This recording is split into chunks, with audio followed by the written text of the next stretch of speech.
So hello everyone, आज हम करेंगे रिएक्शन इंटरमीडिएट। तो सबसे पहले अगर हम देखें रिएक्शन इंटरमीडिएट क्या होते हैं, दीज आर द सब्सटेंसेस जो ड्यूरिंग द रिएक्शन बनते हैं और ये होते हैं सबसे ज़्यादा अनस्टेबल एंड ये होते हैं शॉर्ट लिव्ड। तो ये कितने टाइप्स के होते हैं? These are of 5 types. कौन से? Carbocation, carbanion, free radicals, nitrenes and carbenes. सबसे पहले अगर हम देखेंगे आज हम देखेंगे कार्बोकेटाइन। तो कार्बोकेटाइन क्या होते हैं? It is a cation in which positive charge is carried by carbon और उस कार्बन के पास सिर्फ 6 इलेक्ट्रॉन होंगे उनकी आउटरमोस्ट शेल में। ठीक है, so it is the structure of carbocation.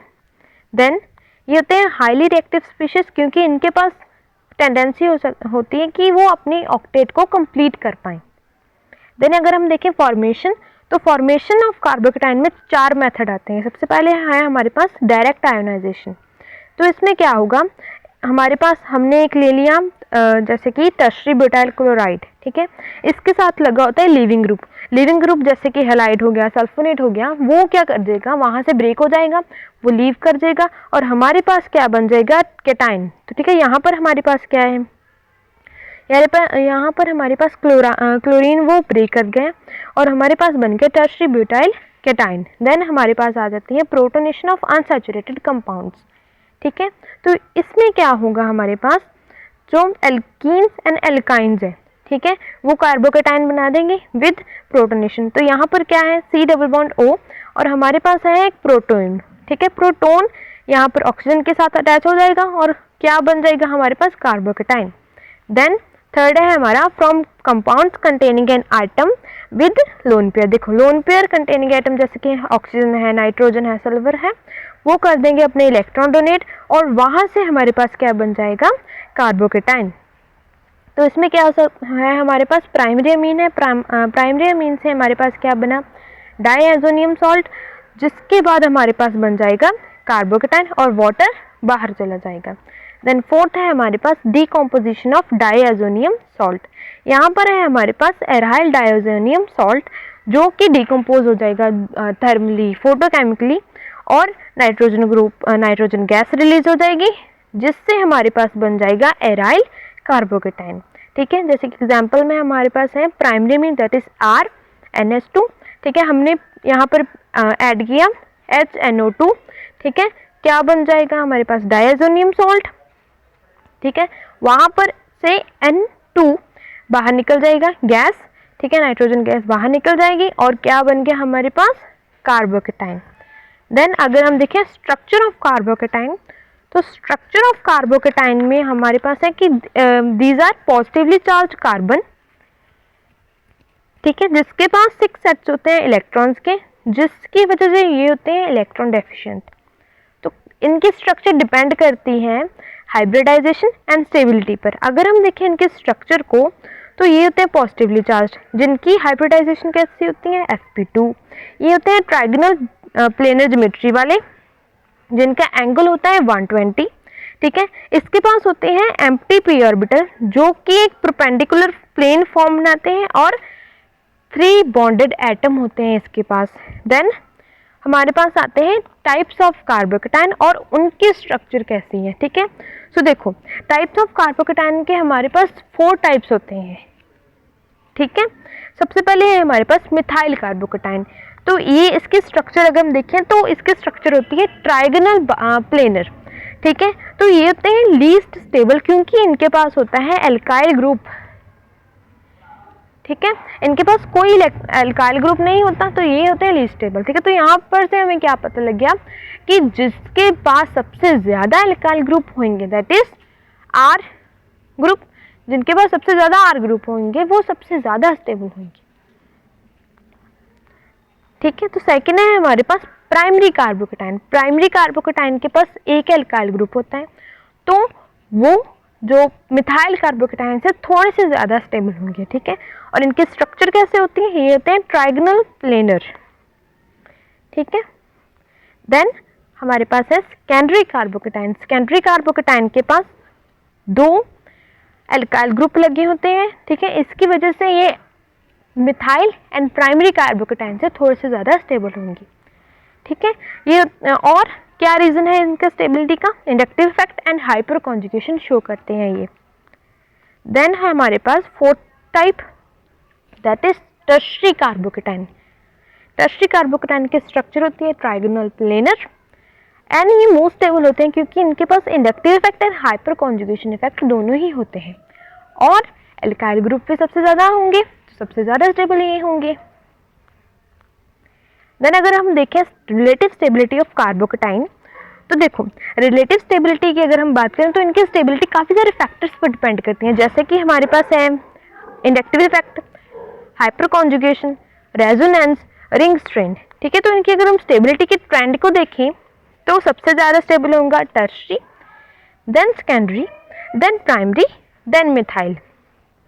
ठीक है, तो फैक्टर कौन से हैं जो कार्बोकेटाइन के स्टेबिलिटी को इन्फ्लुएंस करते हैं? तो देखो एल्काइल ग्रुप जो डोनेट करते हैं इलेक्ट्रॉन डेंसिटी। ठीक है, तो देखो इनके पास क्या लगे होते हैं एल्काइल ग्रुप जो क्या करते हैं इलेक्ट्रॉन डेंसिटी को डिक्रीज कर देते हैं, जिसकी वजह से ये क्या होगी इलेक्ट्रॉन डेफिशिएंसी, और इनके पास जो carbocation that is positive charge इनके पास बढ़ गया, तो जितने ज़्यादा पॉजिटिव चार्ज होंगे वो उतने ज़्यादा स्टेबल होंगे। ठीक है, तो क्या पता लगा हमको इंडक्टिव इफेक्ट से, तो जितने ज़्यादा एल्काइल ग्रुप लगे होंगे वो उतना ही ज़्यादा स्टेबल होगा। जैसे कि टर्शियरी वाले के पास सबसे ज़्यादा पॉजिटिव चार्ज का डिस्पर्सल होता है, तो सबसे ज़्यादा स्टेबल वो होंगी। Then secondary, then primary. अगर हम बात करें मिथाइल कार्बोकेटाइन की, उसके पास क्या होता है least dispersal of positive charge, तो सबसे कम जो वो स्टेबल होंगे। देन अगर हम देखें हाइपर कॉन्जुगेशन के बेस पर, फैक्टर हाइपर कॉन्जुगेशन के पर, तो हाइपर कॉन्जुगेशन वो कहाँ पर होती है empty P orbital of carbocation जो क्या इंटरेक्ट एडजस्टेंट कार्बोकेटाइन जैसे कि CH अल्फा बॉन्ड के साथ इंटरेक्ट करेगी। ठीक है, तो उससे क्या होएगा चार्ज की डीलोकलाइजेशन होएगी, तो हाइपर कॉन्जुगेशन शो हुई। तो हाइपर कॉन्जुगेशन में क्या है जितने ज़्यादा एडजस्टेंट एल्काइल ग्रुप लगे हैं, ठीक है, कैसे लगे, हाइड्रोजन को उन्होंने रिमूव कर दिया, आप जाकर लग गए वहाँ पर, वो डीलोकलाइजेशन कर दी उन्होंने चार्जेस की और उतने ही स्टेबल कर दिया। ठीक है, तो मोर एडजस्टेंट एल्काइल ग्रुप्स, ठीक है, more hyperconjugation and greater will be the stability. Then resonance के बेस पर अगर हम देखें तो देखो पॉजिटिव चार्ज में क्या होगा वो स्प्रेड होएगा मल्टीपल एटम्स के अराउंड। ठीक है, कैसे, पाई बॉन्ड कॉन्जुगेशन से, तो वो क्या होगा कार्बोकेटाइन मच मोर स्टेबल। ठीक है, तो देखो वैसे भी अगर हम देखें रेजोनेंस में तो एरोमेटिक ही आते हैं।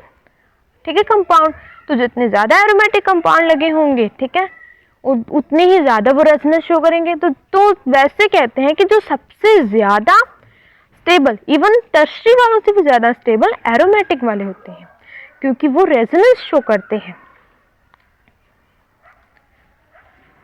देन हमारे पास है एरोमेटिसिटी। इफ अ कार्बोकेटाइन, ठीक है, वो फॉर्म होता है एरोमेटिक सिस्टम में, वो हाईली स्टेबल होता है। ठीक है, जैसे कि हमारे पास एग्जांपल है साइक्लोप्रोपाइल मिथाइल कार्बोकेटाइन, वो वैसे ही स्टेबल होता है।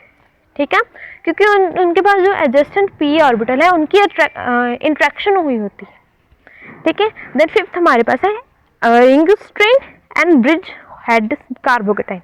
देखो जो साइक्लोप्रोपाइल एंड साइक्लोब्यूटाइल होते हैं उनके जो कार्बोकेटाइन है वो अनस्टेबल होते हैं क्योंकि एंगल स्ट्रेन, क्योंकि हमने पढ़ा था ना कि एंगल स्ट्रेन की वजह से क्या आ जाता है वो अनस्टेबल हो जाते हैं, क्योंकि वो जो आइडियल बॉन्ड एंगल होता है उनसे ज़्यादा या फिर उनसे कम जो है बॉन्ड एंगल बनाते हैं।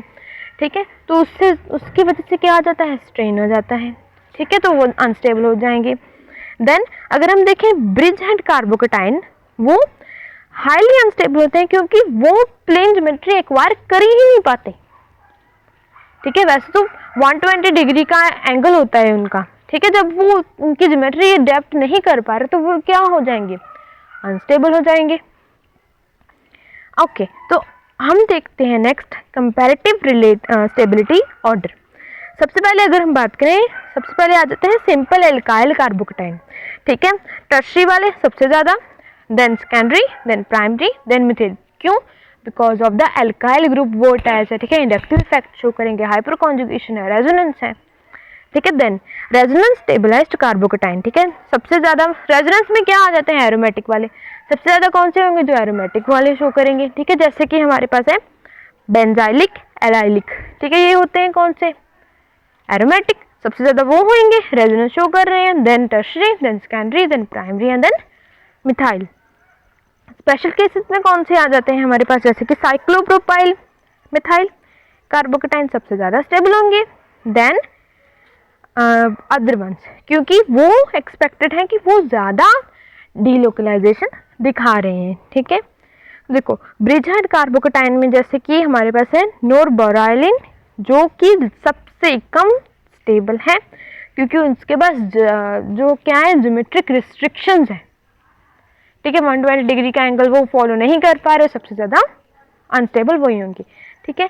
तो आज क्या क्या हमने किया, कार्बोकेटाइन, ठीक है, कार्बोकेटाइन में कौन से हमने टॉपिक कर लिए हैं, वो क्या होते हैं, उनकी फॉर्मेशन कैसे होती है, उनके स्ट्रक्चर कैसे होती हैं, टाइप्स क्या क्या हैं, और उन टाइप्स की स्ट्रक्चर कैसी होती है, ठीक है। तो नेक्स्ट वीडियो में हम करेंगे कार्बोएनाइंस एंड फ्री रेडिकल्स, ठीक है। तो आपको अगर इसके नोट्स चाहिए, ठीक है, इसमें से कुछ नहीं समझ लगा तो आप DM कर देना और यू कैन कमेंट।